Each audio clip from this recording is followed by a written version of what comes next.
La Cafetera es un programa de radio que se financia gracias a las aportaciones de los oyentes. Si te gusta el periodismo que defiende y sientes que te acompaña, hazte mecenas y ayúdanos. Infórmate en radiocable.com/mecenas. Buenos días, Cafetera. Soy Rafa. Os escucho desde un pueblo pequeño de unos 1000 habitantes en el Pirineo catalán. Sé que será un poco de envidia para algunos. Es un lujo y un placer disfrutar de vuestra compañía cada mañana mientras trabajo en el huerto y cultivo mis verduras. Me he hecho mecenas porque sé que los lujos hay que pagarlos. Adelante, Resistencia, salud y libertad.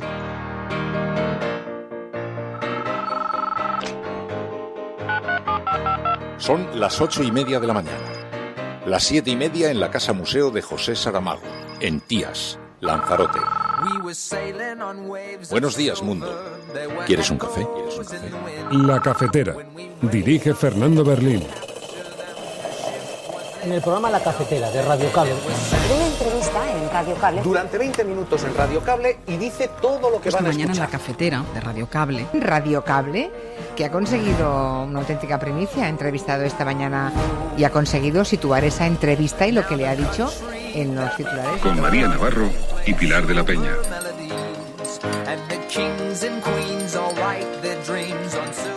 Per la mia storia è un punto fondamentale e mi riferisco all'articolo 110 bis, l'emersione dei rapporti di lavoro.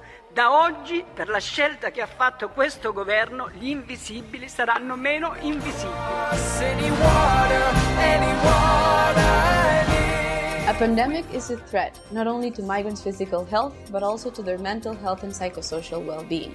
Loss of loved ones, stigma and discrimination. La ONG Freedom House concluyó que Hungría no puede ser calificada como una democracia. Señorías, esto es un hecho sin precedente, que un país de la Unión Europea haya dejado de ser una democracia completa. Insto también a nuestros colegas del Partido Popular Europeo a que dejen de proteger a Orbán y a que expulsen a Fidesz de su familia política. There are many things we could do. We could do things, we could cut off the whole relationship. Now, if you did, what would happen? You'd save $500 billion.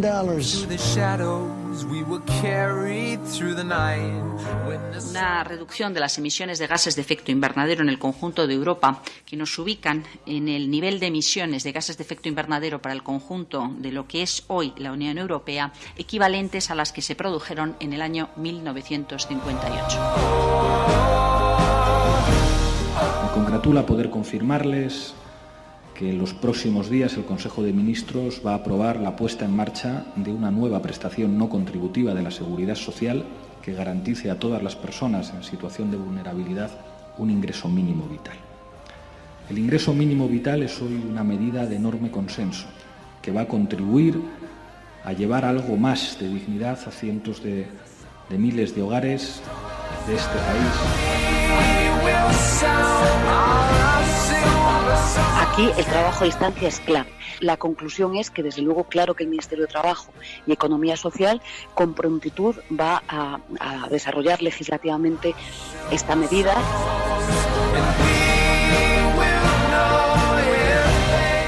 Aprovechan que las familias están encerradas en sus casas y no pueden salir libremente a manifestarse, aunque sea un ratito por las tardes en su propia calle, aprovechan esa situación para imponer todo tipo de barbaridades. Y esperen a que la gente salga de la calle, porque lo de Núñez de Balboa les va a parecer una broma.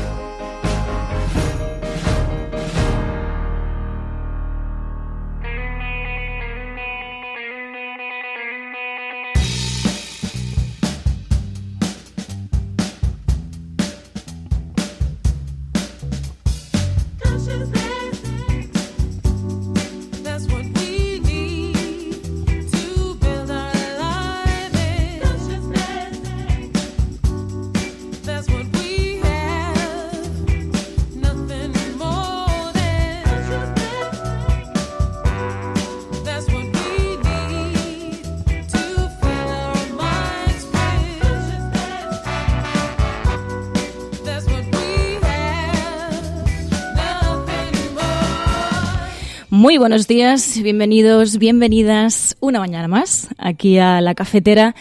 Hoy es 15 de mayo de 2020. Se cumplen ya 9 años de ese 15M. Lo recordabais muchos y muchas de vosotras a lo largo del día de ayer. Pero claro, ¿quién nos iba a decir que 9 años después estaríamos resistiendo no solamente a la crisis, sino también a una pandemia? Pero yo creo que también, como comentabais, si algo nos ha enseñado ese movimiento de indignación es que no hay que dejar de resistir, hay que mirar hacia adelante con esperanza en que otro mundo es posible y, de hecho, lo venimos diciendo, venimos haciendo eco de muchas instituciones, lo dicen desde Naciones Unidas. Esta es también una oportunidad para darle la vuelta a todo y solo depende única y exclusivamente de la unión de todas y todos nosotros. Así que, si os parece, comenzamos.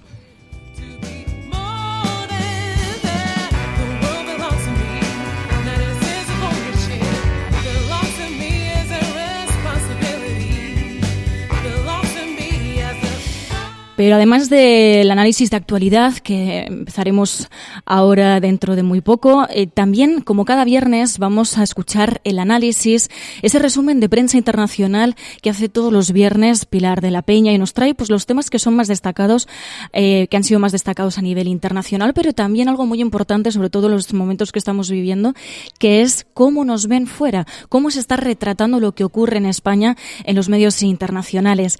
Además, hablaremos con Ana Pastor de un documental, el documental sobre Michelle Obama de Netflix, y entrevistaremos a Juan Diego Boto porque nos hablará de su último proyecto, de la serie White Lines, de los creadores de La Casa de Papel y los productores de The Crown, y se estrenará además este mismo viernes, así que nos contará todos los detalles sobre esa serie. Y terminaremos, como cada viernes, con el relato de Ainhoa Goñi, interpretado con Pache Freites.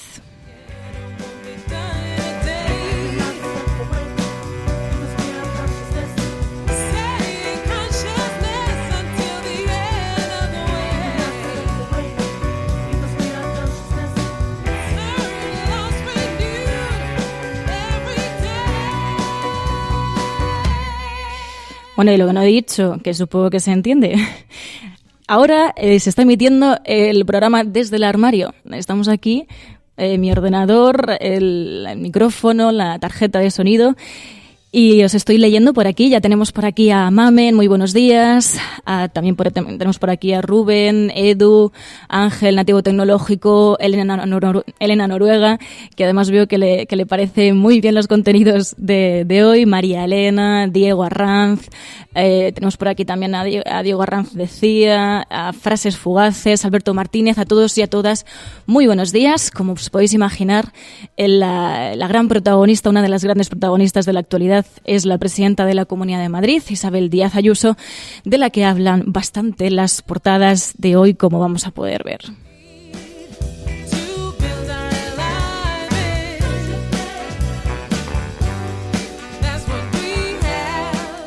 Y el hashtag de hoy, el hashtag para comentar el programa es #la cafetera desconfiarse. #la cafetera desconfiarse. Hay un juego también de palabras con desconfinarse. Si de algo se trata de lo que estamos hablando, del pasar o no a la fase 1, por ejemplo, en el caso de la Comunidad de Madrid, también es una cuestión de confianza, de qué confianza puede dar la comunidad y, en concreto, la gestión de la presidenta de la comunidad sobre la pandemia, qué confianza le puede dar al gobierno para que le dejen y nos dejen a todos los habitantes de la Comunidad de Madrid pasar a la fase 1. Como decía, el hashtag es la cafetera desconfiarse. También recordar que programas como este son posibles gracias a las aportaciones de mecenas. En esta ocasión, además, escuchábamos a Rafa, que nos enviaba ese mensaje de mecenas desde un pequeño pueblo del Pirineo catalán. Nos decía además, ¿no? Lo siento por la envidia que os pueda dar. Podéis enviar vuestro mensaje de mecenas al 627-002-002. Es el WhatsApp del programa, al que también podéis mandar audios de unos 30-40 segundos para analizar la actualidad y los iremos recogiendo en la medida de lo posible. Así que, hechos los saludos, los agradecimientos, las presentaciones, si os parece, comenzamos a analizar la actualidad.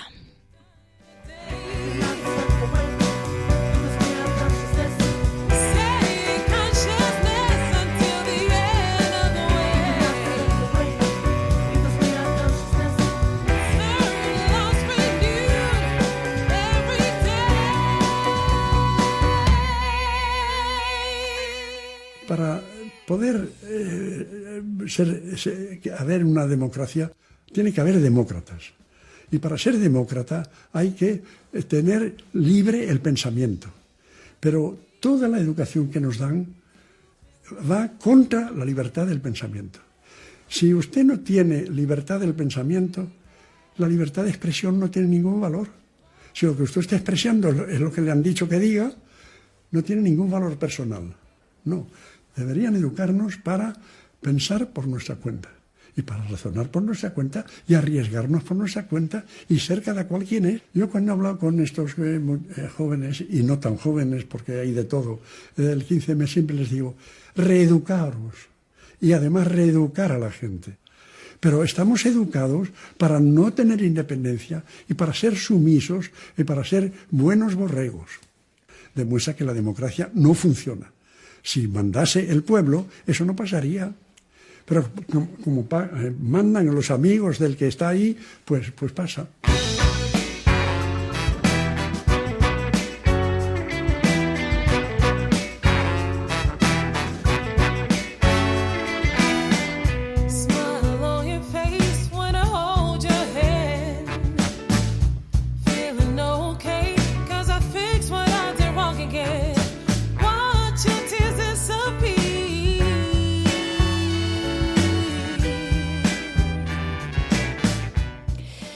Decía por aquí Elena Noruega que difícil es reeducarse, pero hay que intentarlo porque merece la pena, ¿no? De lo que escuchábamos a José Luis San Pedro sobre la necesidad de reeducarse, sobre la necesidad de seguir defendiendo derechos que, bueno, pues que nunca dejan de ser susceptibles de ser tocados, ¿no?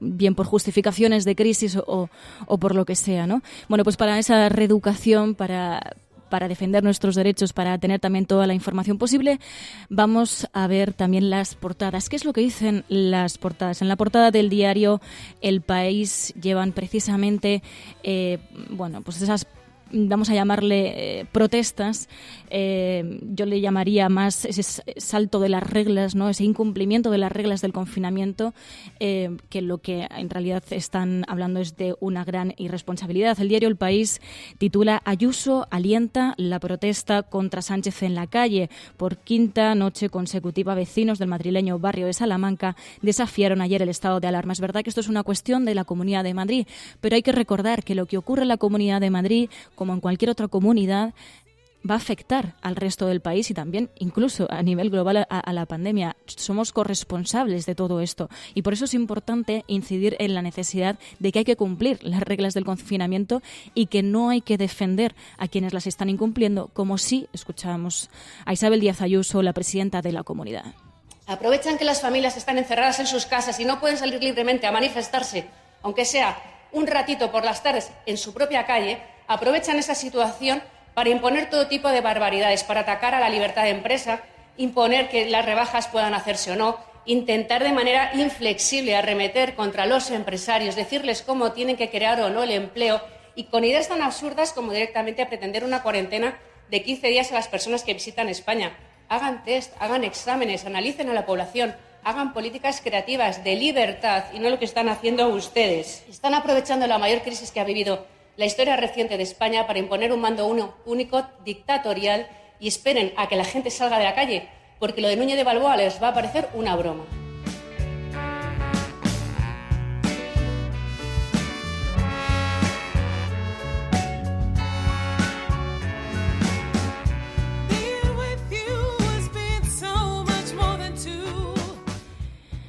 Bueno, así esa era la declaración, la intervención que hacía desde la Asamblea de Madrid la presidenta de la Comunidad de Madrid, y después de defender a quienes han incumplido las reglas del confinamiento, ponía un tuit a lo largo de la noche de ayer diciendo, bueno, pues que se olía que el gobierno no le concediese la fase 1. Bueno, igual tampoco da mucha confianza, ¿no?, que la presidenta de la Comunidad de Madrid, de la comunidad que más está sufriendo los envites de esta pandemia, defienda a quienes incumplen las reglas y luego pida la fase 1, ¿no?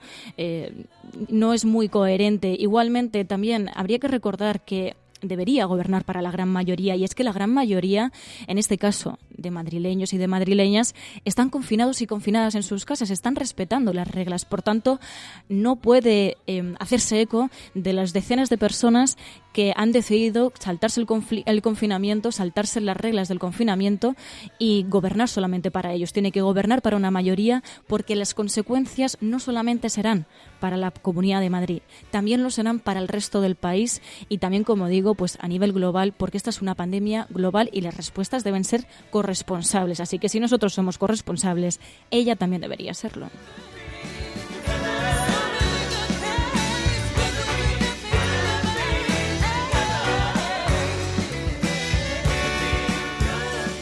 Sin embargo, bueno, pues por ejemplo, para el diario ABC, la interpretación del diario ABC de este salto de las reglas del confinamiento, para ellos titulan "Blindaje policial para evitar las protestas contra Sánchez". Hablan de que el despliegue de agentes ordenado por Interior, dicen, contiene a los manifestantes del madrileño barrio de Salamanca. Así es como lo interpreta el diario ABC. Para el diario El Mundo, este asunto, dicen, es una protesta bajo control policial en Madrid. Dicen, a diferencia de los 3 días anteriores, la Policía Nacional sí hizo ayer acto de presencia y evitó aglomeraciones en la calle Núñez de Balboa del barrio de Salamanca de Madrid. Y si nos vamos hasta La Razón, también llevan esa imagen de portada y hablan de que Ayuso denuncia el veto de Sanidad para que Madrid pase a la fase 1. Hombre, claro, si pones una imagen de las personas que se están saltando el confinamiento y luego pones el titular de que por qué, no se sabe por qué, puede que la Comunidad de Madrid no obtenga esa fase 1, hombre, pues yo creo que se dicen las cosas solas, ¿no? Pero es verdad que hay otros temas, hay otros asuntos. En el diario El País hablan de que el 99% de los infectados genera anticuerpos. Un estudio apunta a que casi todos los contagiados pueden ser inmunes. Hablan también de las medidas en cuanto a la reapertura de las escuelas. Hablan de que los niños de 0 a 6 años sin escuela van a estar sin escuela hasta septiembre, a excepción, decían, de Euskadi. Dicen, las autonomías salvo Euskadi ven inviable reabrir aulas con seguridad, y hablan de la medida de Francia que impone la cuarentena a los viajeros de España. Adoptan esta medida que no se aplica, dicen, a otros países de la Unión Europea después de que Sánchez la tomara para los que vienen del extranjero. En el diario El Mundo, además de la imagen de portada sobre esa concentración en el barrio madrileño del barrio Salamanca, además de eso también hablan de Iglesias. Dicen, Iglesias vuelve a tensionar al gobierno con su ofensiva fiscal. Dice que hay consenso social para imponer los impuestos a rentas altas que Hacienda rechaza. También anunciaba Pablo Iglesias que los próximos días está previsto que el Consejo de Ministros ponga en marcha ese ingreso mínimo vital tan anunciado, y además que la propia ministra de Trabajo pues aludía a eso mismo cuando la entrevistamos aquí en la cafetera este mismo jueves. Hablaba de que sabía que podía decir que estaba llevándose a cabo y que pronto íbamos a tener noticias sobre el ingreso mínimo vital. Bueno, pues este mismo jueves, Pablo Iglesias, el vicepresidente, anunciaba que los próximos días el Consejo de Ministros va a poner en marcha el ingreso mínimo vital. Me congratula poder confirmarles que en los próximos días el Consejo de Ministros va a aprobar la puesta en marcha de una nueva prestación no contributiva de la Seguridad Social que garantice a todas las personas en situación de vulnerabilidad un ingreso mínimo vital. El ingreso mínimo vital es hoy una medida de enorme consenso que va a contribuir a llevar algo más de dignidad a cientos de miles de hogares de este país. Into my mind. Sometimes I fear, but I remain quiet. They will never understand. These words are my sword. They will never understand. Silence sets them on fire. Now red is over blue. We're walking on a wire. Here I am facing you. The voice you hear is mine.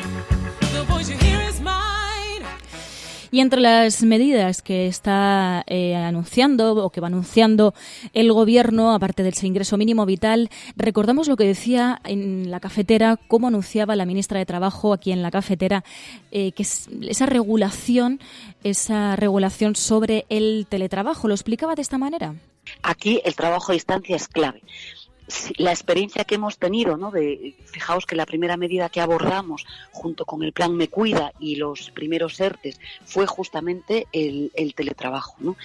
Urge el despliegue y la reforma de estas medidas, y además surge por una razón, Fernando, porque es cierto que puede ser una medida muy eficaz, pero cuidado, porque el teletrabajo debe de proveerse primero respetando los descansos de jornada, es decir, el artículo 34, respetando los derechos de conciliación, esto es clave, y por supuesto con medidas de prevención bastante estrictas. La conclusión es que desde luego claro que el Ministerio de Trabajo y Economía Social con prontitud va a desarrollar legislativamente esta medida.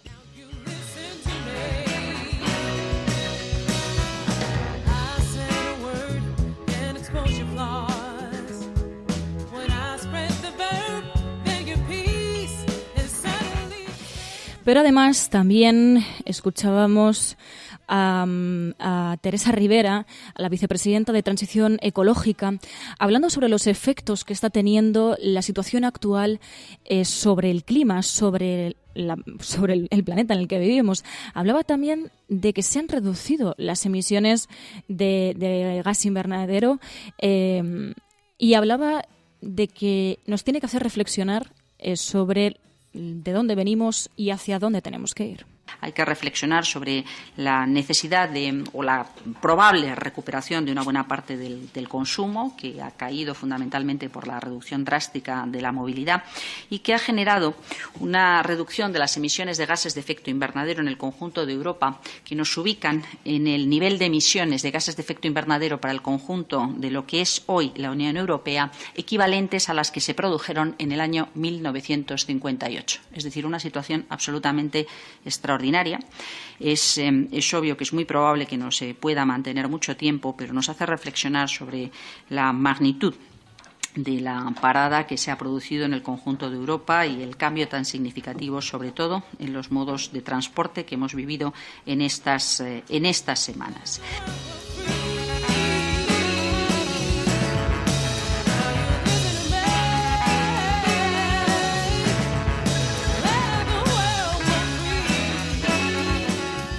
Bueno, pues así lo decía Teresa Rivera, vicepresidenta de Transición Ecológica, sobre los retos y también las reflexiones que hay que hacer ya. Hay que anticiparse a la desescalada a nivel global que va a haber, y lo que tenemos que aprender sobre de dónde venimos, cómo estamos y hacia dónde tenemos que ir. Sobre proteger la naturaleza hablaba Naciones Unidas. Este mismo jueves lo contábamos aquí en la cafetera. Hablábamos de cómo Naciones Unidas hablaba de que la humanidad debe proteger y reflexionar sobre el impacto que ha creado sobre la naturaleza ahora más que nunca. Pero también Naciones Unidas hablaba sobre el impacto que está creando la situación actual en las personas migrantes. Hablaba de la salud física, pero también mental de las personas migrantes. A pandemic is a threat not only to migrants' physical health, but also to their mental health and psychosocial well-being. They may worry for their family members or their own health, about not having access to supplies or medication, or about losing jobs. Many could be facing financial hardship, loss of loved ones, stigma and discrimination. Hablaban también de cómo pueden sufrir esa discriminación, son vulnerables, son uno de los sectores más vulnerables de esta situación. ¿Y por qué? Pues esto viene también a colación de un vídeo que se ha hecho muy viral de la ministra de Agricultura de Italia, y escuchábamos cómo se emocionaba al anunciar la regularización de personas migrantes. Decía, los invisibles a partir de ahora lo serán un poco menos. Che per molti può essere considerato un punto non un punto accessorio, per me, per la mia storia, è un punto fondamentale. E mi riferisco all'articolo 110 bis, l'emersione dei rapporti di lavoro. Da oggi, per la scelta che ha fatto questo governo, gli invisibili saranno meno invisibili. Así lo decía la ministra de Agricultura, Teresa Belanova, es exsindicalista. Hace unas semanas ya pedía la regularización de 500.000 personas migrantes en situación irregular en Italia, pidiendo, bueno, pues que se les regularice y que también, pues, puedan trabajar en un sector como es el de la agricultura. Además, bueno, las redes hablaron mucho de ella y hay que tener en cuenta también su relación con la defensa de trabajadores y trabajadoras del campo, que se remonta desde que ella era pequeña, y es que pronto se convirtió en sindicalista de trabajadores y trabajadoras agrícolas y con solo 20 años ya era coordinadora regional del Sindicato de Mujeres en Bari. Lleva más de 30 años defendiendo derechos de trabajadores y trabajadoras del campo y desde 2019 es ministra de Agricultura. Y con estas palabras, bueno, pues se emocionaba al contar esa medida de regularización de personas migrantes para trabajar en el campo.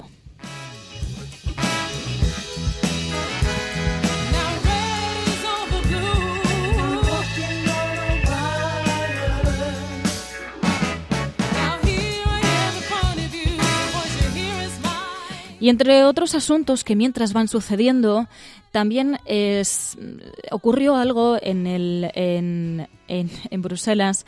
Iratxe García, la eurodiputada socialista, hablaba de la situación de Hungría, de cómo, de la deriva autoritaria que está habiendo, capitaneada por Viktor Orbán, el primer ministro de Hungría, y instaba a las instituciones europeas a que hagan algo y también, ojo, al Partido Popular Europeo a que revise sus relaciones con ellos. La ONG Freedom House concluyó que Hungría no puede ser calificada como una democracia. Señorías, esto es un hecho sin precedente, que un país de la Unión Europea haya dejado de ser una democracia completa. Y a pesar de la gravedad, la Unión no ha tomado medidas concretas que sancionen al gobierno de Orbán por sus acciones. Y así él, pues, se va creciendo en una escalada sin fin para centralizar el poder, interferir en el sistema electoral, controlar los medios de comunicación, la educación, la cultura, acosar a la sociedad civil organizada. ¿A qué espera el Consejo? ¿A qué espera la Comisión? Es hora de despertar y de reaccionar contra lo que está pasando. Hemos construido esta Unión para preservar la democracia. Colegas, el silencio es complicidad y por eso insto al Consejo a iniciar inmediatamente las conversaciones para activar el artículo 7. Y por último, insto también a nuestros colegas del Partido Popular Europeo a que dejen de proteger a Orbán y a que expulsen a Fidesz de su familia política. Tengan en cuenta que estas amistades no les convienen para nada. Denles la espalda.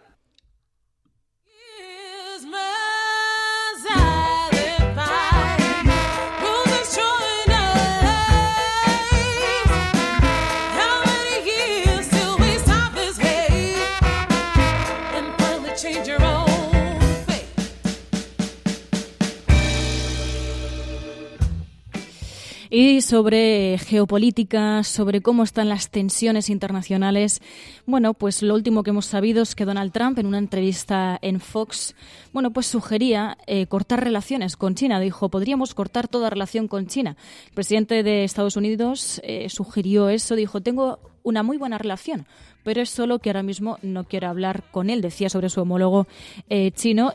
Y decía que estaba muy decepcionado por cómo habían manejado el país la pandemia. Le preguntaban y lo decía así. There are many things we could do. We could do things, we could cut off the whole relationship. Now, if you did, what would happen? You'd save $500 billion.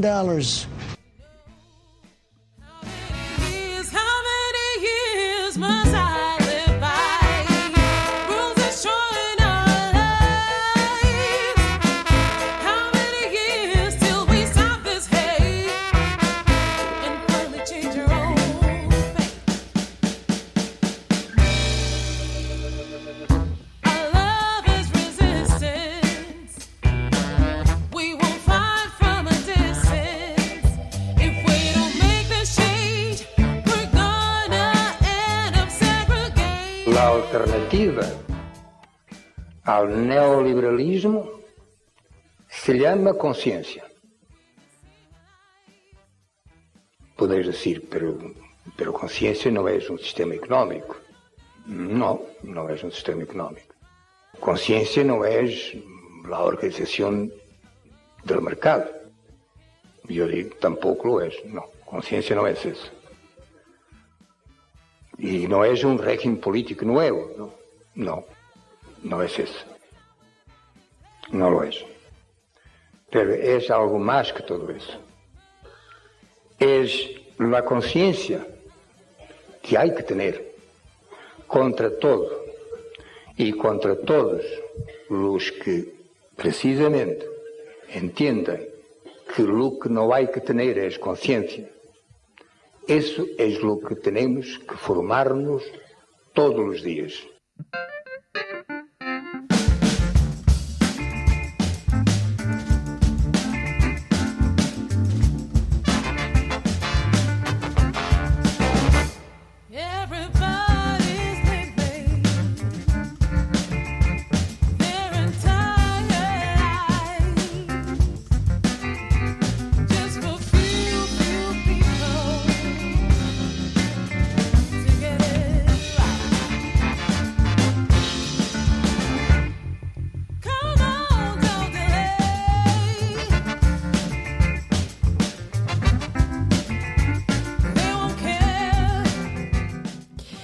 Estaba por aquí mirando el hashtag como iba, es trending topic, la cafetera desconfiarse, almohadilla la cafetera desconfiarse. Veremos a ver cuál es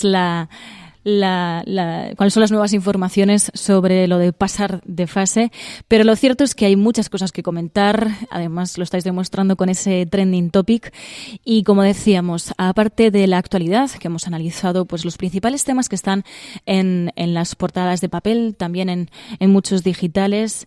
Después de todo eso, cada viernes tenemos nuestro espacio también de sosiego, de segundo sosiego, y hablamos de prensa internacional. Como decía, con Pilar de la Peña nos va a hacer ese resumen sobre los asuntos más destacados de esta semana, también cómo han visto la prensa internacional los asuntos que han ocurrido en España.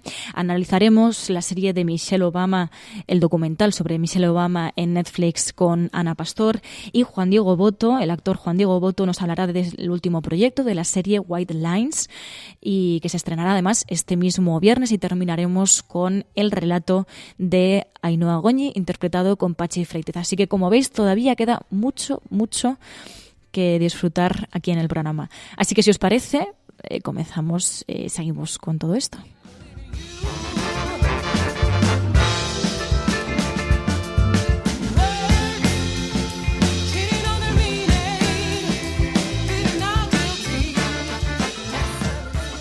Podrán decir todos los periódicos del mundo lo que quieran. Secessionist parties in Catalonia have wasted no time following the reconvening. Vamos a esta hora con información de último minuto. A esta hora en España, el ex vicepresidente del gobierno. En España finaliza el recuento de votos en los comicios municipales y autonómicos con una participación del... En las últimas semanas hemos podido comprobar cómo los medios de comunicación internacionales... Imagínense cualquier lector de la prensa extranjera que descubre que al que se propone para el Banco Mundial... A Spanish nurse who helped treat 2 Ebola victims in Madrid has tested positive for the disease herself. Spain announced that a nurse is the latest to be diagnosed. Pues en efecto, ya sabéis que los viernes en la cafetera abrimos un capítulo para analizar la prensa internacional, pero desde un foco muy concreto. ¿Cómo hablan de España? ¿Cómo se proyecta la imagen de este país en el exterior? Pilar de la Peña, muy buenos días. Hola, buenos días. En unos días en los que, claro, todo está dominado por las informaciones relativas al coronavirus, pero hay algunos enfoques que nos parecen interesantes, porque la figura de Fernando Simón, que aquí ha sido objeto de una cierta controversia, habida cuenta de que la mano política le ha tocado, se convierte de pronto, se mete en el epicentro de un terremoto. Y sin embargo vemos cómo está siendo valorado en la prensa internacional. Bueno, poniendo en manifiesto, el Süddeutsche Zeitung aseguraba que Fernando Simón se ha convertido en un favorito de los españoles, ¿no?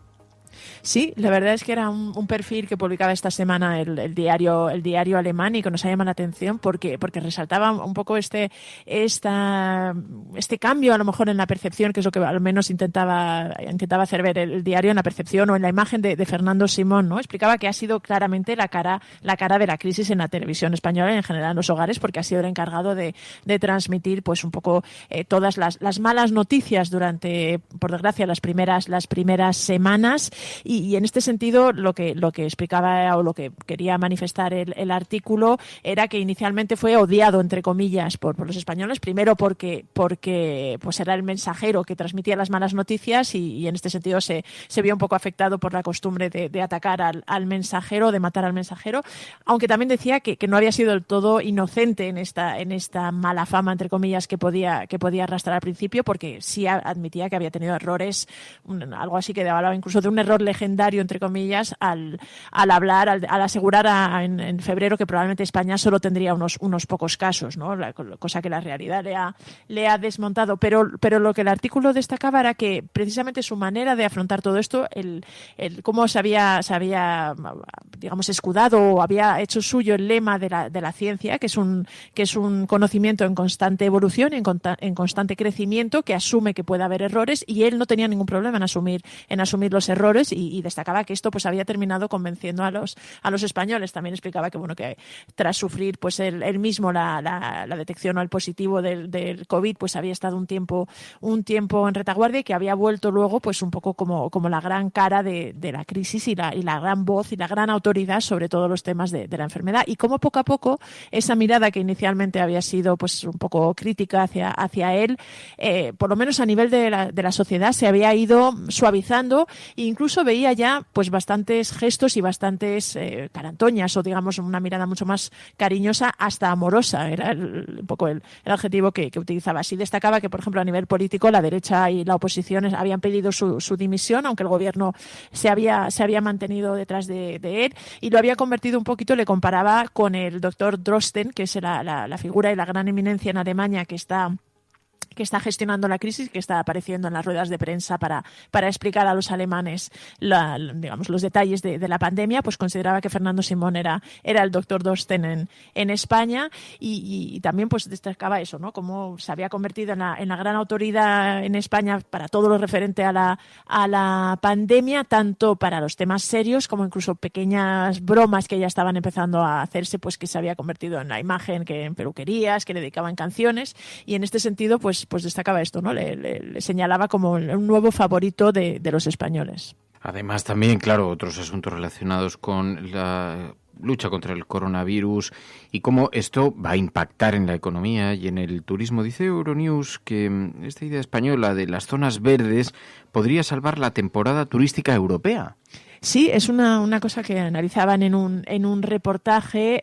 Una de las propuestas que ha salido desde España es dividir o establecer unas zonas verdes y zonas rojas en cada país de Europa, donde digamos hubiera menos incidencia del virus y que podrían ser, entre comillas, más seguras para que los residentes en estas áreas pues pudieran viajar. Esto podría ayudar y podría salvar la temporada y los viajes turísticos, que es uno de los grandes objetivos que tiene ahora mismo la Unión Europea, dada la dependencia de muchos países, y en general incluso no solo la dependencia económica de países, sino la popularidad que tienen incluso en Alemania, en el Reino Unido, en Holanda, pues los viajes sobre todo al sur de Europa, ¿no? Y en este sentido, ante las restricciones, digamos las limitaciones en las fronteras, esta semana también ha tenido bastante repercusión esta posible cuarentena de 15 días que el gobierno español se estaba planteando para los viajeros que vinieran de fuera. Pues en este sentido, propuestas como esta de las zonas verdes se señalaban como una de las esperanzas de poder avanzar y de poder dar pues una especie de solución a las peticiones para reactivar y para salvar la temporada turística, que ya os digo, tanto desde el punto de vista económico como desde el punto de vista social, es un aspecto que preocupa bastante en toda Europa. Oye, hemos visto a Isabel Díaz Ayuso, la presidenta de la Comunidad de Madrid, está también en el foco de la polémica después de que se haya conocido que está alojada en 2 apartamentos de lujo y a un importe muy bajo, pero esa no ha sido la única polémica que que ha girado en torno a Ayuso. La prensa internacional también se ha hecho de este asunto de los menús de comida rápida de Ayuso, que en Francia han llamado la pizza de los pobres.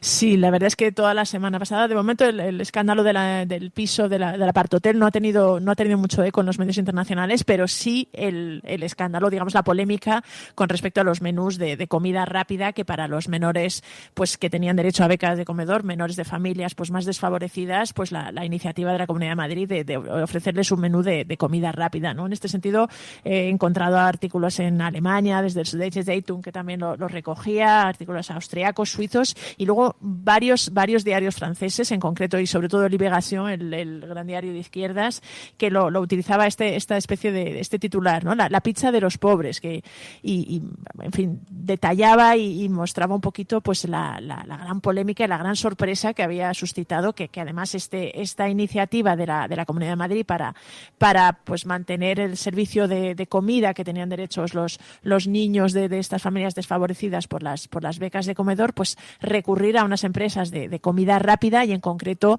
a Telepizza y a una pizza diaria en el menú para estos niños, ¿no? Que resaltaba pues que desde el primer momento había provocado muchísimas críticas de nutricionistas, muchas críticas también de la oposición, y sin embargo la presidenta madrileña pues lo había mantenido contra viento y marea, hasta que poco a poco la presión, digamos, social y sobre todo la mala publicidad que estaba suponiendo para empresas como en concreto Telepizza, que es la que sale nombrada en los artículos, pues le había obligado a dar marcha atrás. Pero vamos, destacaban y señalaban que toda esta polémica había ensombrecido y había, digamos, dejado en evidencia la gestión de la presidenta de la Comunidad de Madrid. Y también hemos visto cómo, claro, puede haber consecuencias, toda la pandemia, consecuencias muy importantes en muchos sectores. Antes hablábamos del turismo, hemos dicho todas estas medidas para atender a la precariedad, pero The Guardian y Reuters esta semana se han fijado en los toros. Dicen que la pandemia podría provocar una estocada mortal, una estocada definitiva a la tauromaquia.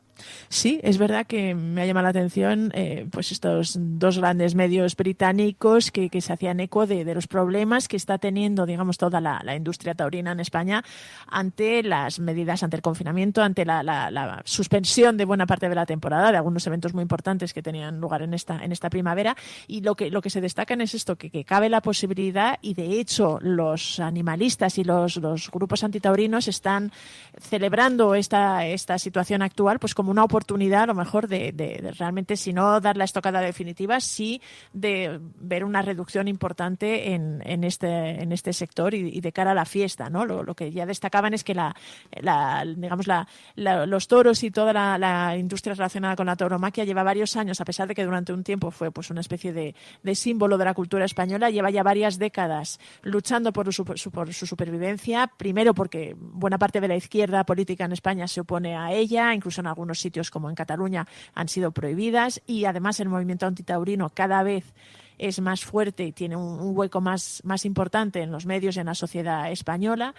Y todo el sector realmente estaba ya atravesando problemas, pero es verdad que ahora la suspensión de justo la temporada que iba a empezar en esta primavera pues puede suponer un problema muy gordo para toda la industria. También mencionaban y se hacían eco de que al final el mundo del toro en España pues también dependen de él bastantes familias, bastantes puestos de trabajo, y los ganaderos pues estaban viendo en situaciones muy complicadas, y algunos, según citaban a Victorino Martín, uno de los ganaderos en España más conocidos, advertía de que algunos ya habían tirado la toalla y habían renunciado a poder, en fin, vender los toros este año para los festejos. Pero ya os digo que esto, por otro lado, estaba siendo aprovechado, estaba intentando ser capitalizado por el movimiento antitaurino como una oportunidad también de que España avance en la abolición de la fiesta nacional.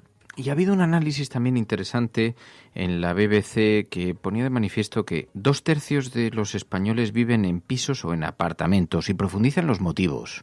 Sí, el artículo se titulaba algo así como ¿por qué los apartamentos o los pisos dominan el mercado inmobiliario en España? Y intentaba profundizar un poco. Es verdad que además con toda la cuarentena, el confinamiento ha tenido mucho eco y ha causado mucho interés el hecho de que se tuvieran que recluir en en sus casas, en que todos los españoles tuvieran que recluir en sus casas. Y en este sentido, este artículo de la BBC destacaba que también se había visto cómo los modelos urbanos y, digamos, la vivienda tipo en España es claramente un piso o un apartamento, ¿no? Señalaba eso, que 2/3 partes de la población pues vive en este tipo de vivienda frente a otros países donde este porcentaje es mucho menor. En Francia era 1/3 y en Italia era un 50%, y que únicamente Letonia era el único país de la Unión Europea en el que tenía una proporción o una tasa incluso mayor que España. Y también destacaban eso, que incluso el 65% de la vivienda que estaba en venta en el mercado inmobiliario pues también eran pisos.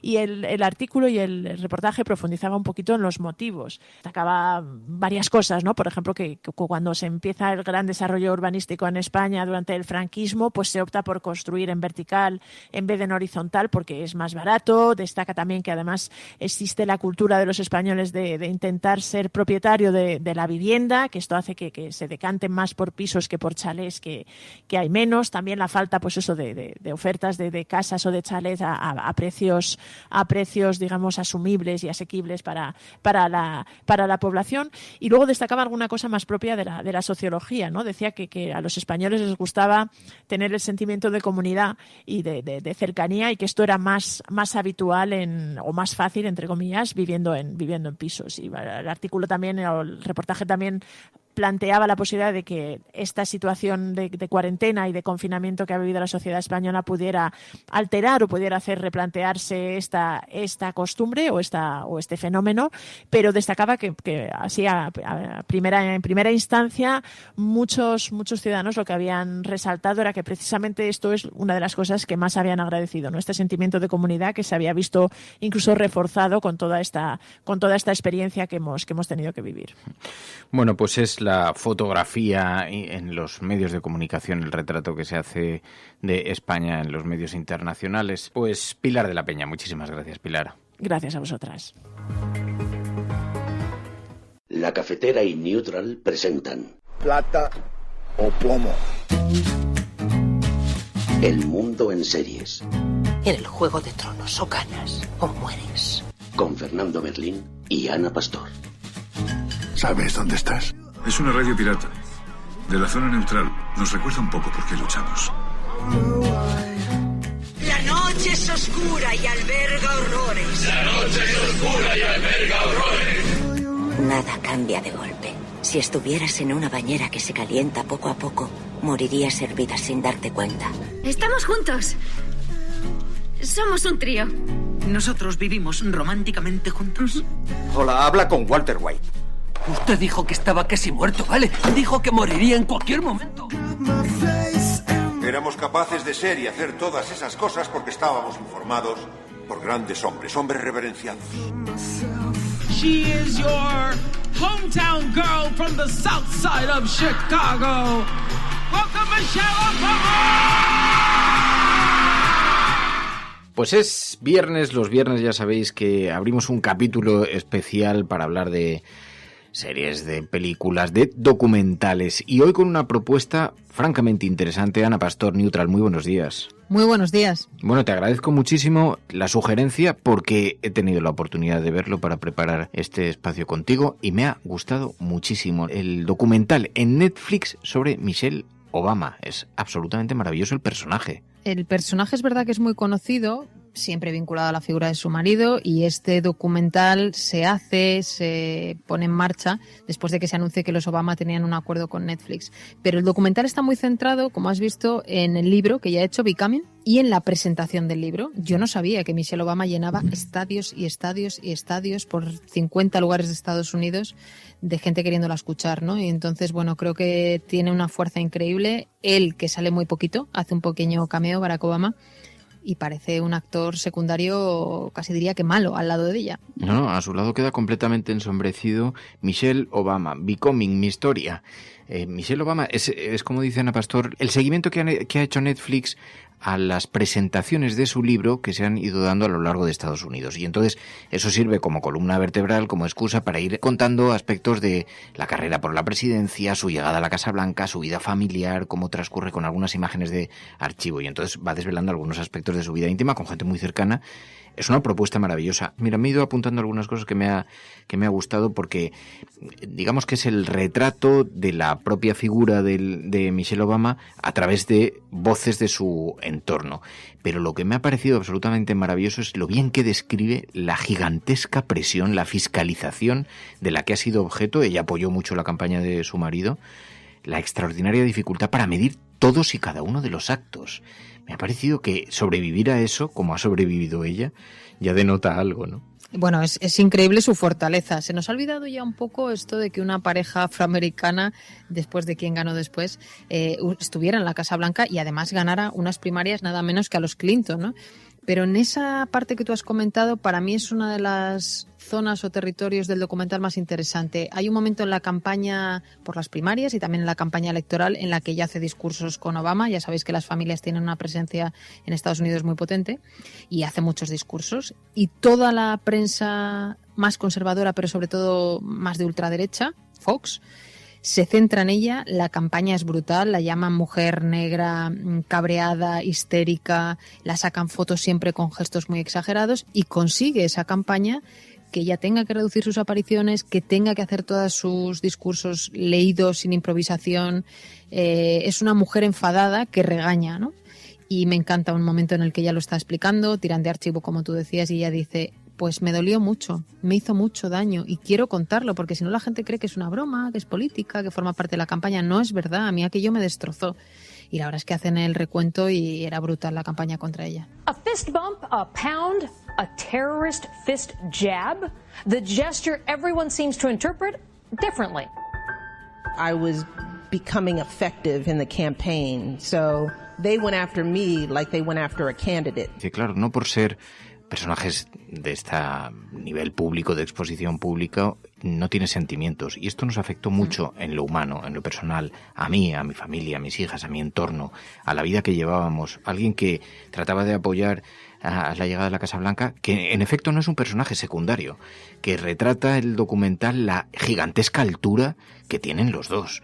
Sí. Incluso Barack Obama parece en efecto el personaje secundario, porque cuando ella, digamos que había estudiado en una importantísima universidad norteamericana de Derecho, tiene que renunciar a su carrera, pero no se queda a la sombra del marido. Tiene una personalidad propia muy de muchísimo nivel. Ella es absolutamente poderosa en todos los sentidos. Cuenta una de las anécdotas delante de mucha gente joven que dice que cuando estaba en el instituto ella le dijo a una profesora: yo quiero ir a Princeton, y la profesora le dijo: mira, tú nunca vas a llegar a Princeton. Y ella no solo estuvo en esa universidad prestigiosísima, sino que además después fue a Harvard, que es donde conoció a Obama, que también estudiaba allí. Es como una especie de reto continuo en su vida de superación.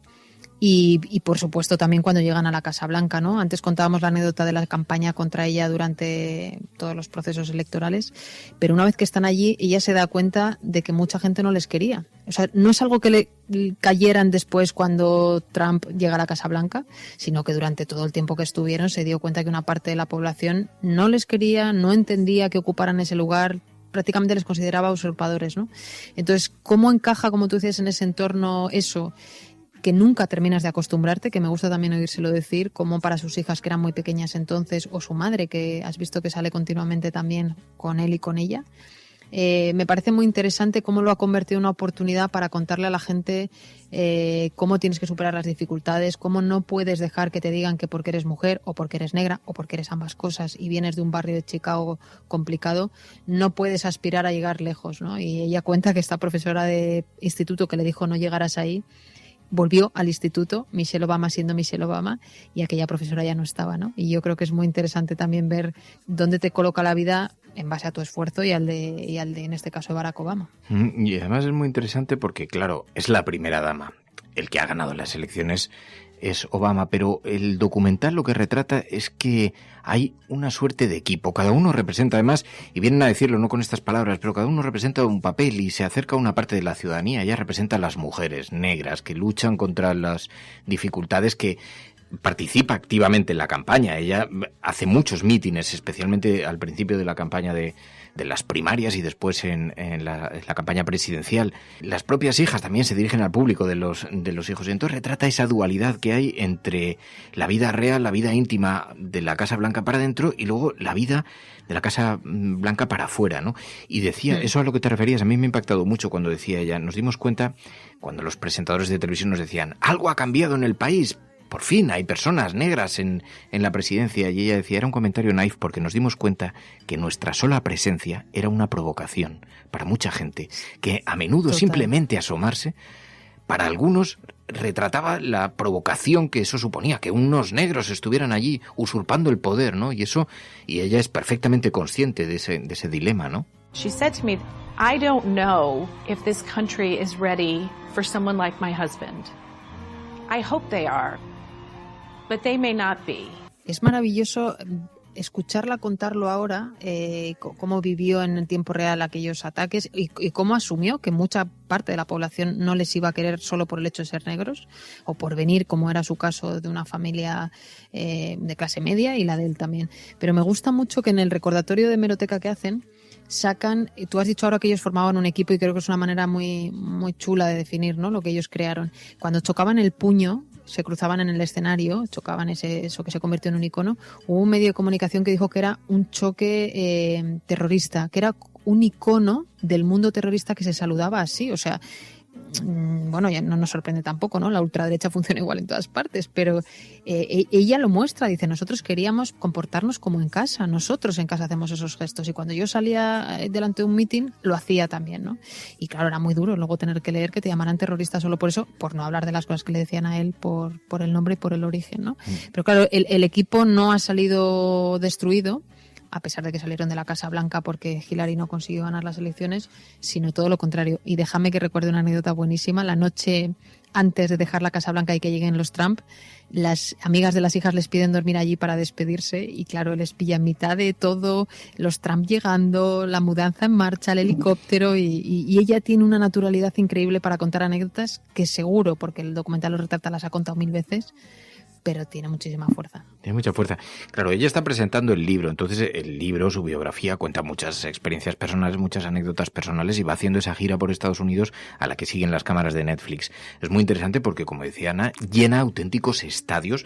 Además, aquí se mezcla todo el show business norteamericano, que también se da en la política. La presentan como una estrella del rock, la gente lo vive con una pasión y me gusta mucho porque ella tiene la toma de conciencia, que además se lo recuerdan sus hijas y se lo recuerda la gente de su equipo alrededor. Lo que ofrecen es esperanza y lo que ofrecen es ilusión a la gente. Y la gente lo que vive cuando está frente a ella es esperanza y por eso también retratan mucho sus encuentros con jóvenes estudiantes, a los que ella escucha con mucha atención, especialmente cuando son historias parecidas a las suyas, ¿no? Que vienen de grupos de clases desfavorecidas, que vienen de familias de inmigrantes y los escucha con mucha atención y cuando ven los enormes esfuerzos que hacen para acceder a la universidad. Entonces todo eso se ve, claro, con la pátina norteamericana, del show business norteamericano, pero es apasionante. Sí, la empatía yo creo que probablemente es lo que más se ve como cualidad en ese documental, ¿no? La ves firmando libros durante horas y con cada persona en esas horas y horas de firma de libros. It's like an emotional, sociological dance with people. How are you? It's important to make sure I take every person as they come up. When somebody walks up to me, don't look around, don't look beyond them, look them in the eye, take in the story. Your story about your daughter. Tiene un gesto especial, solo se centra en esa persona.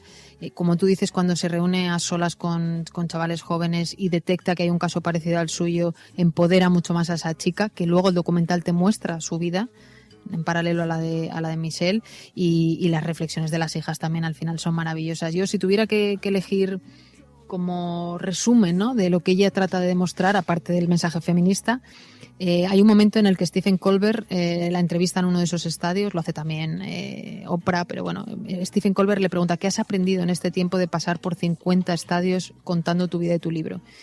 Y ella dice, hay un país ahí fuera, aunque no lo veamos, hay un país, hay gente lleno de gente decente que sigue necesitando que nos gobierne gente decente, gente que no insulte, nunca nombra a Trump, pero sobrevuela todo el rato. Y hay esperanza. Y entonces, claro, la gente enloquece. Pero lo cierto es que el Partido Demócrata perdió las elecciones, pero ella trata de tirar de ese hilo continuamente. La esperanza, la ilusión, es muy interesante ver cómo los propios equipos gobiernan estos sentimientos. Una cosa que me parece maravillosa, también hay una anécdota que cuenta cuando se aprueba el matrimonio homosexual, el matrimonio gay. Fuera de la Casa Blanca empiezan a llegar muchísimas personas a celebrar allí eventos. La Casa Blanca se ha iluminado además con los colores del orgullo y empieza a llegar gente allí manifestándose y celebrándolo, y decide salir a escondidas con su hija, deciden que tienen que estar allí, se escapan de los equipos de seguridad y salen por una puerta de atrás para poder asistir a ellos, porque son muy conscientes de que están ocupando una página de la historia. Pero esto a lo largo de todo el documental. And we see this happening on TV, and I thought, we are living in this. This is outside of our house. I don't want to watch it on TV. I need to be a part of this celebration after today. I need to be reminded of how much progress we're making. Por eso me gusta mucho que no salga Barack Obama, que apenas salga, porque este es el documental sobre ella, sobre la protagonista, ¿no? Sobre una mujer que tiene las riendas, incluso a pesar de tener un papel que no es el del papel protagonista que protagoniza el presidente de los Estados Unidos. Pero saben que son la primera familia negra en la historia de Estados Unidos que va a ocupar eso, y que eso ya es una página en la historia de ese país, ¿no? Totalmente. Además, hace varias cosas también muy interesantes, y es mostrar sus contradicciones. Cuando ella cuenta su historia, lo que le costó viniendo de donde venía llegar a Princeton y a Harvard, y cuando es madre lo deja. Ella era una abogada mucho más brillante que Barack Obama y lo deja. Y eso es, en el discurso feminista que ella plantea también, ¿no? Y te pega como una sacudida, pero no lo oculta. Y yo creo que está muy bien, porque muchas veces lo dice, ¿no? Dice, somos fuertes porque reconocemos nuestras debilidades, ¿no? A mí me parece una joya de discurso, con todos los errores que lógicamente también cometió Obama y que no se le pueden achacar solo a él, porque si estamos diciendo que es un equipo, pues eran un equipo, ¿no? Pero bueno, él era el presidente y era la primera dama, y ella yo creo que se ha reconvertido infinitamente mejor que él en su legado. Y en esa batalla por aprender también la diferencia entre formar parte de un equipo y estar subyugado a alguien. Es muy gracioso porque ella cuenta también que han tenido que ir en ocasiones a un consejero matrimonial, y que allí aprendió, decía, yo le reprochaba que estuviera en el gimnasio mientras yo estaba criando a los hijos, hasta que me di cuenta de que la cuestión no consistía en el reproche, consistía en que yo tenía derecho a apuntarme también al gimnasio. Y entonces me gusta el viaje que hace, ¿no?, de la reivindicación de sus propios derechos dentro de la figura de la familia, de la exigencia, pero se revela, es un personaje muy revelado. No sé si estamos expresándolo con toda la amplitud del tema, porque de verdad que merece la pena asomarse a este documental. La verdad es que sí, ella en lo del gimnasio es una anécdota que provoca la risa del público, que es también otra de sus virtudes, y es que es muy divertida a la vez, muy bailar, la parte de atrás de los escenarios, el trato con el equipo, que evidentemente hay cámaras delante y podemos pensar que habrá parte impostada, pero oye, qué bien impostada. Claro, si es pero así. yo creo que esto les pasa a los políticos norteamericanos, tienen una capacidad gigantesca, porque a él, que en los pocos minutos que se le ve, también va saludando a la gente y se le ve que dice, es que están hechos para esto, están entrenados para... Sí, no todos, no tienen el mismo swing los Bush que los Clinton que los Obama, los Trump, no todos, pero es verdad que los americanos tienen un concepto del espectáculo en esto muy, muy desarrollado. De la proximidad con la gente, Exacto. Y tiene una cosa también que me gusta, la música. El documental arranca ella montándose en el coche y diciendo que siempre que va sola, sola va con los escoltas, pero elige una canción que pueda potenciar el estado de ánimo que tenga o mejorarlo. Y entonces la ves dándolo todo como si esa mañana se fuera a comer el mundo, ¿no? Entonces creo que está muy bien también esa combinación. A mí lo que me ha descubierto es un personaje de un gran nivel. Se entienden muchas cosas. Y se entiende mucho que, pues eso, ese componente en el equipo que consiguió que llegara a la Casa Blanca, porque era una parte más del equipo que tenía su propio trabajo, su propia dimensión y su propia... Y claro, los ves a los dos y dices, claro, son gente de muchísimo nivel. Y ella me da la impresión de que un poco más que él incluso, ¿no? Pero estas paradojas de la vida... Bueno, probablemente pasó con Hillary Clinton y Bill Clinton. Pero las cosas que tiene la historia. Pues Ana Pastor, te agradezco mucho la sugerencia, me ha gustado mucho el documental Becoming, mi historia, sobre Michelle Obama, que está en esta plataforma. Ana Pastor Neutral, gracias. Muchas gracias. Plata o plomo. El mundo en series. En el Juego de Tronos, o ganas o mueres. Con Fernando Berlín y Ana Pastor.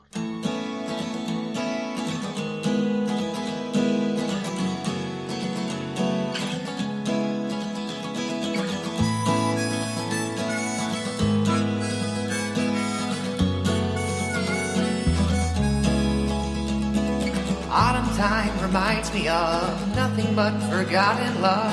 Nothing's real in quiet desperation. Falling leaves will torture me. She'll be there below the tree. Memories in my imagination. Everything in here represents a part of our lives that no longer exists.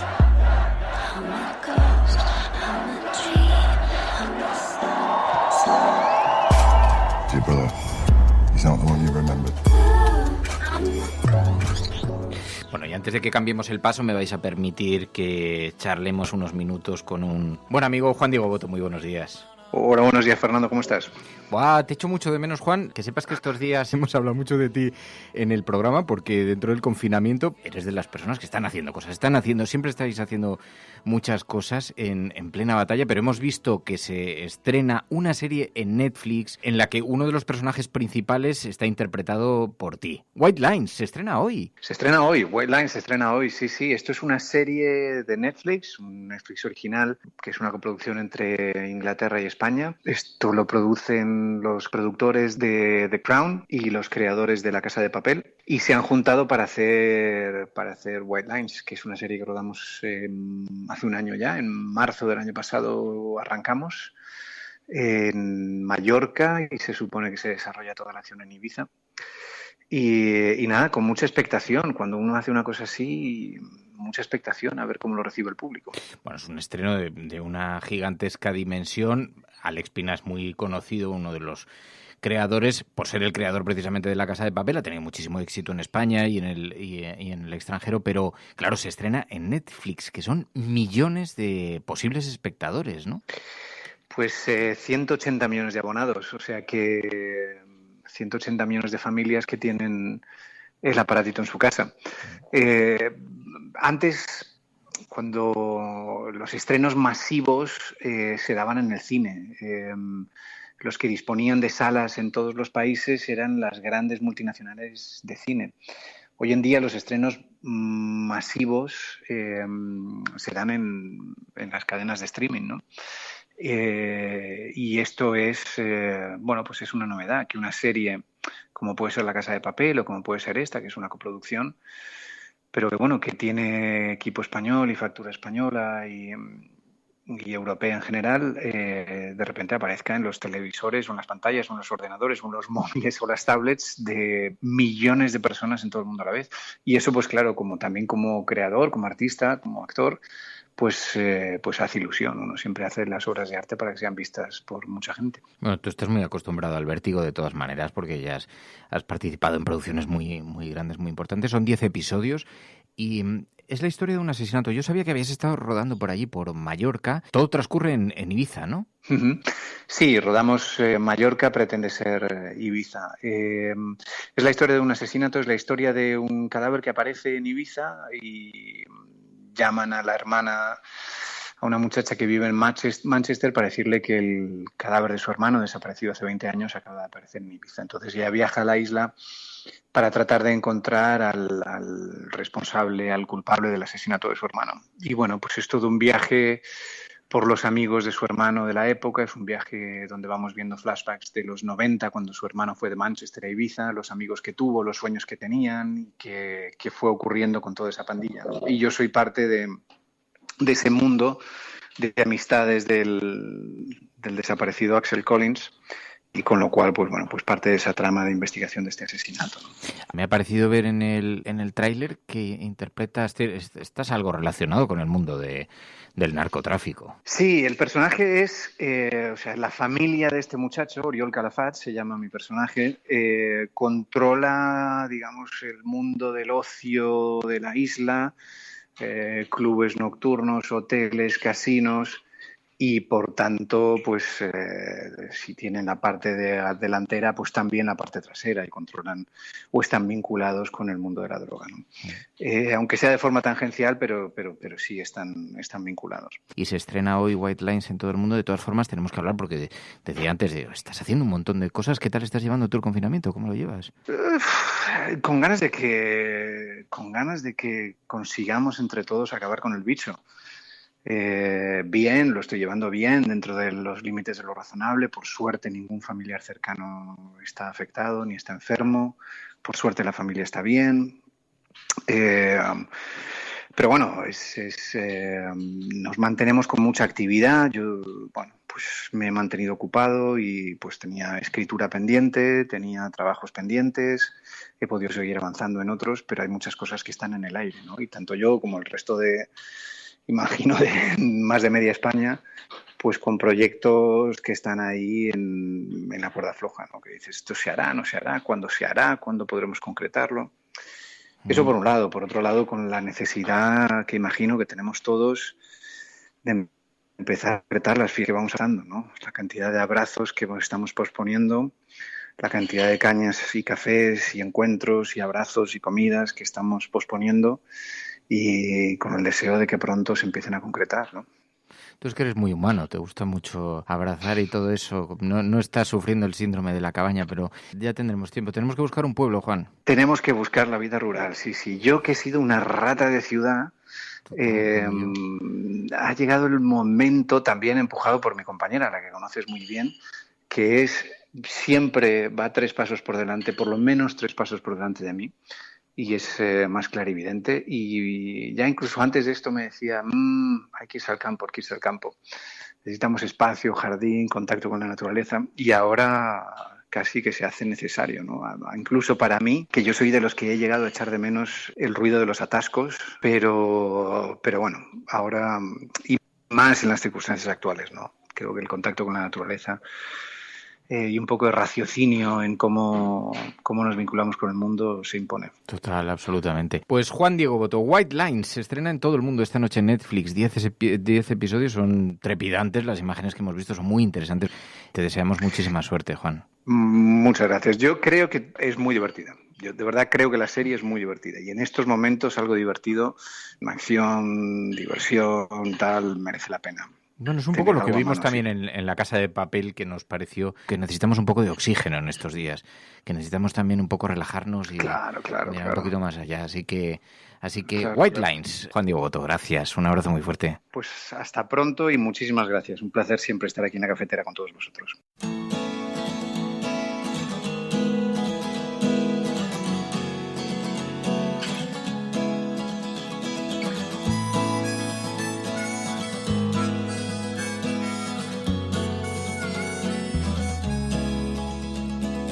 Autumn time reminds me of nothing but forgotten love. Nothing's real in quiet desperation. Falling leaves will torture me. She'll be there below the tree. Memories in my imagination. I can't watch.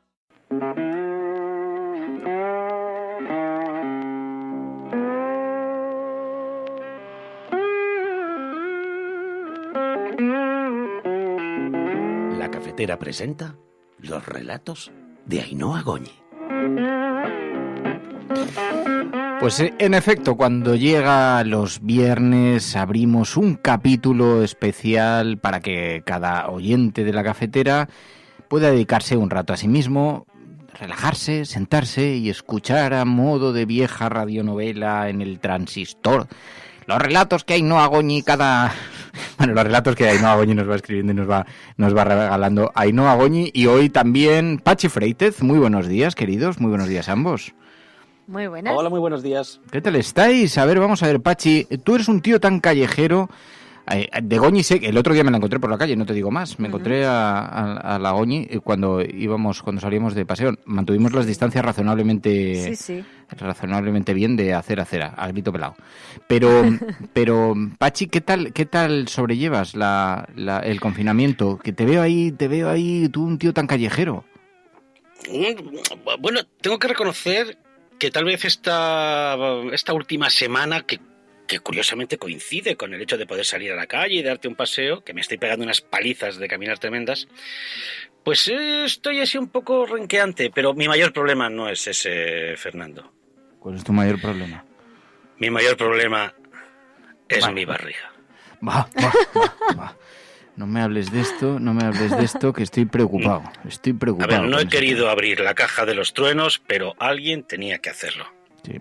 Ainhoa Goñi, tu sabiduría en esta materia, habida cuenta de que tú eres deportista, has sido deportista profesional en la juventud y eres una obsesiva del deporte, que estás todo el día practicando deporte, que ya no sabemos ni dónde preguntar por ti, todo el día corriendo, haciendo Bikram yoga, subiendo la temperatura de la calefacción. Sí. Pero, ¿tú crees que podemos bajar? Porque a mí me pasa igual. ¿Podemos bajar la barriga de aquí a...? Podéis bajar, sí. Sí. Sí, os da tiempo. A ver, al final el poder salir, estar en fase cero, haber iniciado ya esa parte, nos permite andar. Y el ejercicio cardiovascular es muy bueno. Aparte de que nos viene muy bien porque hemos pasado muchas semanas en casa con posturas además no muy adecuadas y en el sofá y tal, eso nos viene muy bien. Y es verdad que los estiramientos también, porque hablamos de posturas raras, nos viene muy bien también estirar. Yo en mi caso es que, bueno, es verdad que sí, pongo la calefacción antes de hacer la práctica, que aunque no es igual que en el estudio, evidentemente, pero bueno, alcanzas buena temperatura para que el cuerpo esté caliente y pueda dar un poquito más de sí. Pero sí, se puede. Y sobre todo, sin volvernos locos, porque es verdad que el otro día hablaba con un amigo mío que es entrenador de pilates, y decía que conocía gente que tenía ya lesiones desde los primeros días. Claro, a ver, alguien que no ha corrido todo el día, pues, o sea, en la vida no le recomiendo correr, pero mira, como decía Pachi, pues oye, se pone a andar, que es un ejercicio que no es agresivo con las articulaciones y tal, y oye, súper sano, le ayuda a relajarse, a quitarse el estrés, y encima, pues eso, a bajar las barrigas, que decís que tenéis. Sí, pero yo como Rajoy, yo trote cochinero. Tú ríete, pero... Me río, me te estoy imaginando. Perdón, es que me estoy imaginando. No, pero la Goñi sabe de todo. Y sabe de todo y nada más que escucharla, que sabe de todas estas cosas de deportistas y de todo esto. Pero es verdad, es que vamos a ver, no hay que confundir la postura con el postureo, porque aquí nosotros no hemos mantenido buenas posturas, de acuerdo, pero tampoco hemos hecho postureo, que hemos visto mucho postureo en estos días, que aquí todo el mundo se ha entrenado como si esto fuera, y digo, hombre, que tampoco el encierro colectivo consistía en una maratón deportiva. No, pero es verdad que hacer deporte muchas veces, depende de la práctica, lleva mucho tiempo. No te pongas seria, o sea, no eleves el nivel. Que va en serio, lleva mucho tiempo. ¿Tú sabes lo que es ir a Bikram, por ejemplo? Yo hago Bikram yoga, como sabéis. Es hora y media, más la previa, más posterior, ducha, lavar el pelo, secar no sé qué. Necesitas muchísimo tiempo para hacer eso. Hoy en día, pues al final la gente está en casa... Bueno, pero Pachi, unas pintas. Pachi ha trasladado una angustia que vivimos algunos, que es verdad que, oye, que nos hemos dejado, en fin, arrastrar un poquito también por este tiempo de introspección. Y entonces en la introspección nos va a dar el síndrome de la clase turista. O sea, nos van a salir coágulos en las piernas por estar todo el día en el sofá. Esto no puede ser. Se llama pereza. O sea, te levantas y das una vuelta. Oye, Pachi ya lo está haciendo. ¿Cuántos días llevas desde el inicio? Bueno, según la aplicación de mi teléfono, en una semana me he hecho 57 kilómetros caminando. ¡Wow! ¿No ves? Ha cambiado de comunidad. Fantástico. O sea, vamos a ver, que tengas una aplicación en el teléfono ya me parece un diagnóstico inquietante. O sea, yo sí. Pero si es un friki de las aplicaciones, igual luego no ¿la has instalado para esto o la tenías ya? Bueno, el caso es que nos convocamos aquí semanalmente y nos gusta mucho porque ya aprovechamos y charlamos, hacemos nuestro propio Zoom cafetero aquí los viernes para conversar, para escuchar este relatito, para participar, escuchamos la lectura de Pachi Freitez. Hoy, Goñi, te has escrito un relato. Mira que habíamos dicho que durante este confinamiento íbamos a tener una mirada positiva para que la gente también pudiera refugiarse en el programa, pero me decías, ya, lo que pasa es que es verdad, ha habido gente que ha perdido a familiares, ha habido gente que ha perdido a seres queridos y también tiene que haber unas palabras para todas estas personas que han pasado por este tránsito, ¿no? Sí, la verdad es que es un relato un poquito duro. Me ha salido estos días básicamente porque estaba hablando con gente que ha perdido familiares estos días por COVID y por otras circunstancias, pero al final la situación actual lo que te hace es que te tengas que despedir de una forma de la que no estamos acostumbrados, porque lo hemos hablado muchas veces, al final no nos enseñan a despedirnos de una forma digamos, positiva, de una forma que no nos haga daño, que podamos cerrar la herida, pero ni de familiares, ni de relaciones, amigos. Al final nos cuesta decir adiós porque no nos educan para ello, no nos educan para saber que la gente fallece, ¿no? Y es verdad que en estas circunstancias creo que son extremadamente difíciles porque nos han obligado a despedirnos de gente en la distancia en muchas ocasiones. Y bueno, también es un recuerdo para esas personas y para las personas que se quedan con ese dolor, ¿no? Y es verdad que sabéis que siempre tiendo a ser muy positiva y hay una luz en el relato, porque al final, ahora veréis la historia, no quiero adelantar mucho, pero se le da una vuelta y la persona que nos cuenta su historia particular, que además lo baso en una amiga mía que como ha vivido estos días eso, y es así, es muy optimista, es muy familiar, entonces le he dado la vuelta a esta historia y he cambiado la despedida, digamos, y bueno, por verle una parte evidentemente pues un poquito más optimista, ¿no? De que al final con el tiempo podremos encontrar la forma cada uno, que es muy particular, de despedirnos de estas personas de la forma que queremos, ¿no? Todas las heridas terminan sanando, las despedidas terminan encajando, la vida vuelve poco a poco a su lugar, pero también es verdad que tiene que haber un tiempo para las despedidas, que es el título que lleva hoy el relato de Ainhoa Goñi.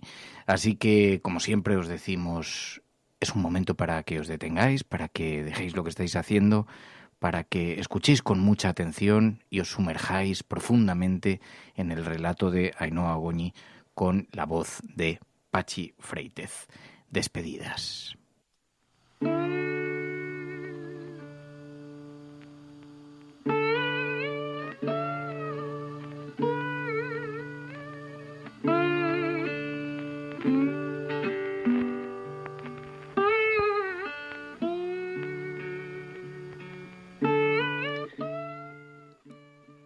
Hoy te he dado el último abrazo.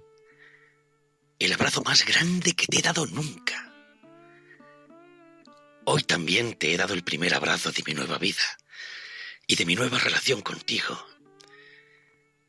Esa relación que debo ordenar en mi cabeza. Esa relación que me duele desde hace meses, con un daño que no sé si voy a poder curar jamás. Hoy me he vuelto a despedir de ti en mi cabeza. He soñado ese momento muchas veces. He llorado ese momento cada noche desde entonces. Así que hoy, en el mundo de los deseos y de los sueños cumplidos, he entrado a tu habitación 1 hora antes de que te fueras. Y me he despedido de ti como no lo pude hacer entonces. Hoy te he cogido de la mano. Te he abrazado durante minutos interminables y te he contado todo lo que nunca me he atrevido a decirte. ¿Sabías que era yo el que me comía el almíbar de las latas de melocotones en conserva? ¿Nunca descubriste por qué?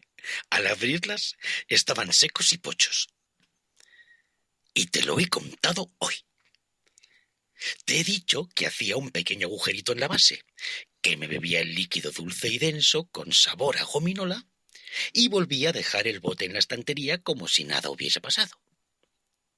Lo hacía siempre que me castigabas sin postre por haberme portado mal.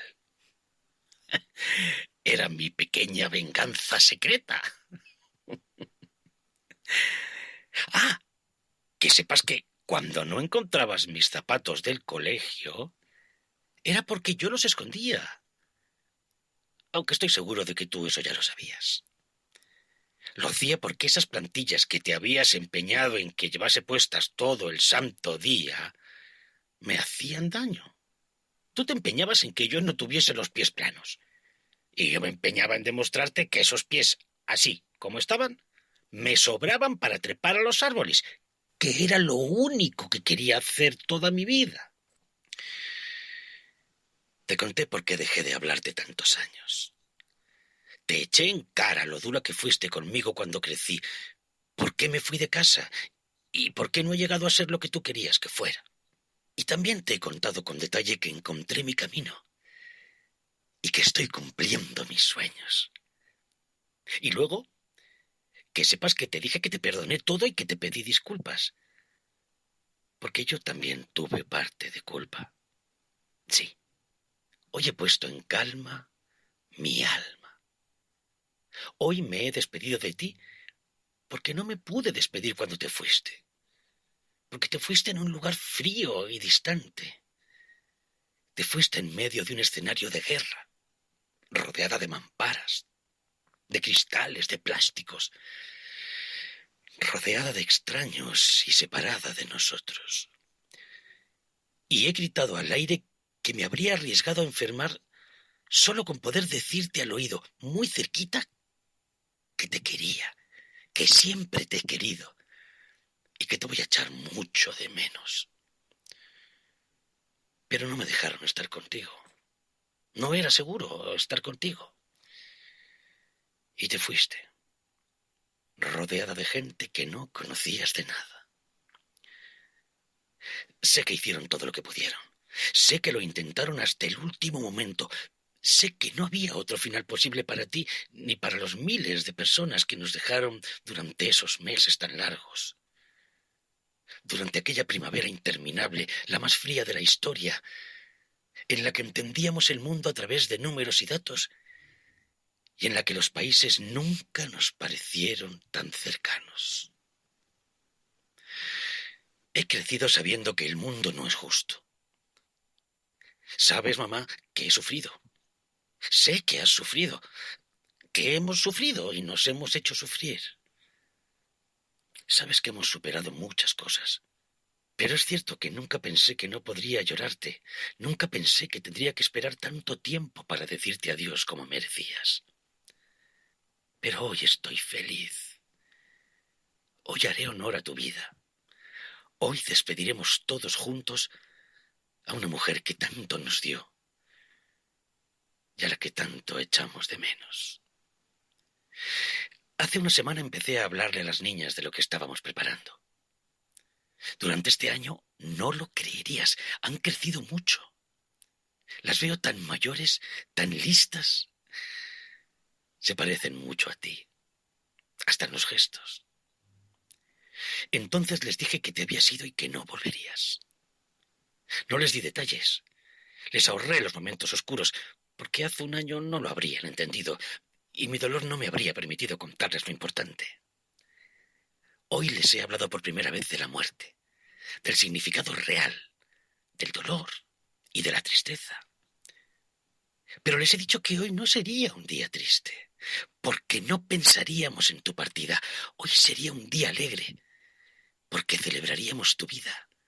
Y después de mucho tiempo, toda la familia estaría junta de nuevo. Hoy sí les he contado todos los detalles. Merecen saberlos. En esta familia que yo quiero crear, tan distinta a la nuestra, no hay secretos. No se oculta nada.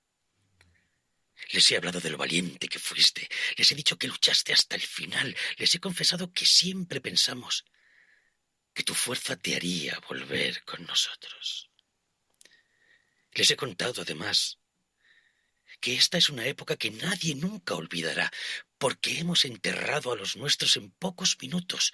Nos hemos despedido de vidas enteras por teléfono y hemos visto a los nuestros, porque todos son nuestros, caer ante un enemigo invisible. Hoy me he despedido de ti como tú siempre quisiste. Hoy hace un año, mamá, hoy hace un año que yo aprendí que el dolor nos iba a llegar a muchos. Hoy aprendí que la historia se repite, que los libros se tendrán que reescribir y que las plagas no son solo cosa del pasado. Todos aprendimos entonces que la vida da 1000 vueltas, que las cosas cambian, que las películas de ciencia ficción se pueden volver reales, que el mundo nunca dejará de sorprendernos. Por eso, hoy también les he dicho que no dejen nada por hacer. Les he dicho que se equivocarán 1000 veces, pero que no deben dejar de intentarlo, que no deben dejar de luchar por sus sueños, que no hay límites, que nunca deben tener miedo a vivir. Y hoy, cuando las niñas han esparcido tus cenizas por el jardín, he decidido que voy a sonreír siempre, que el mundo ya se encarga de darte los momentos de tristeza. He juntado a todos tus amigos en casa.